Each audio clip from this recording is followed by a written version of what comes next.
पुत्र कर्ण। प्रणिपात सूर्यदेव।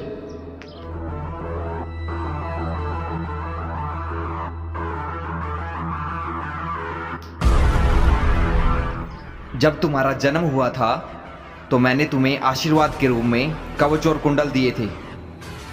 तुमने अपने धर्म का पालन करते हुए कवच और कुंडल देवराज को दान कर दिए।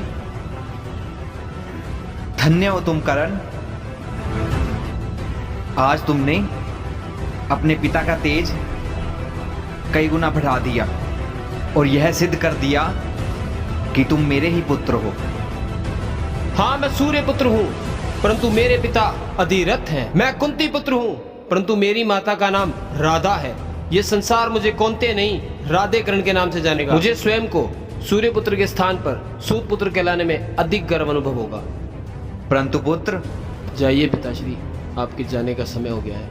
आपको इस समस्त संसार को अंधकार से आलोकित करना है।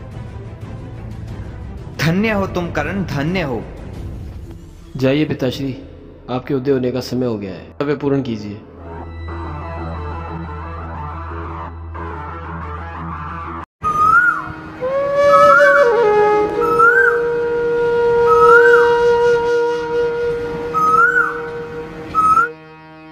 तो सुनिए, आप ही कहते हैं ना केशव कि सबसे श्रेष्ठकर युद्ध वही है जो कभी हो ही ना।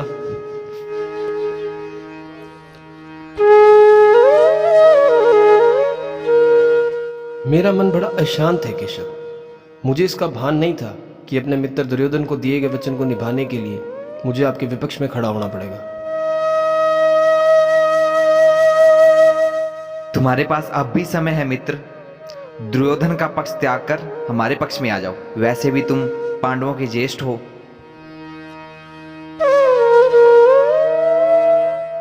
यदि मैं ऐसा करता हूं केशव, तो ये उस मित्र के साथ विश्वासघात होगा जिसने सदैव मुझे सहारा दिया, एक सूत को अंक का राजा बनाया। मैं अपने मित्र के साथ छल नहीं करूंगा केशव। इतने अधर्म करने के बाद भी तुम दुर्योधन का चयन करोगे अंगराज?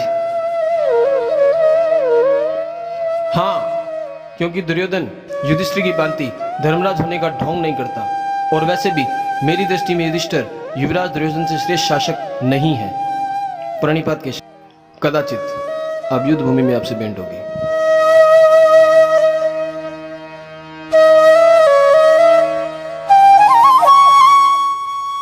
नहीं मित्र, हमारी भेंट युद्ध से पूर्व अनेक बार होगी। मैं सदैव तुम्हें शांति देना चाहता हूं मित्र, इसलिए मैंने तुम्हें दोबारा चयन का अवसर दिया।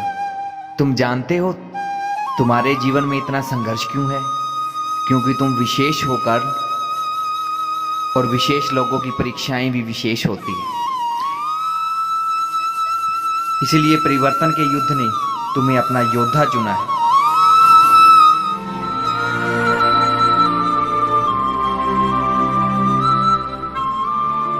जय अंगराज कर्ण की जय। अंगराज कर्ण की जय। अंगराज कर्ण की जय।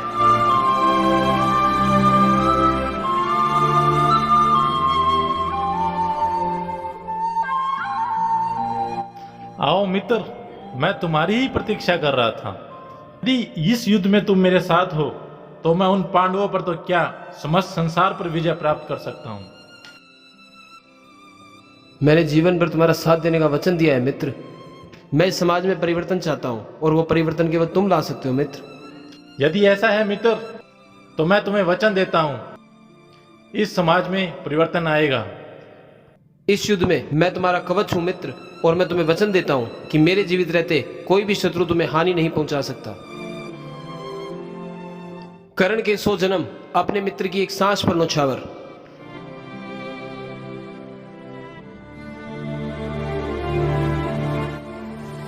आज मैं निश्चिंत हो गया मित्र। परंतु मित्र, इस युद्ध में अर्जुन का लक्ष्य केवल तुम हो। अब तुम्हारे कवच और कुंडल न रहने के बाद वो तुम्हें परास्त करने की योजना अवश्य बना रहा होगा। अर्जुन को परास्त करने के लिए मुझे किसी दिव्य कवच की आवश्यकता नहीं है मित्र। उसके लिए मेरा वास्तविक कौशल ही पर्याप्त है। देवराज ने केवल मेरे कवच और कुंडल लिए हैं, मेरा कौशल और सामर्थ्य नहीं। ना तो मैं धनुष उठाना भूला हूं और ना ही बाण संधान करना। मेरे कवच और कुंडल छिन जाने के बाद अब ये युद्ध मेरे और अर्जुन के मध्य ये युद्ध समान है, परंतु अर्जुन को सावधान रहना होगा, क्योंकि इंद्र द्वारा दिए गए शक्ति अस्त्र का प्रयोग मैं अर्जुन पर ही करूंगा।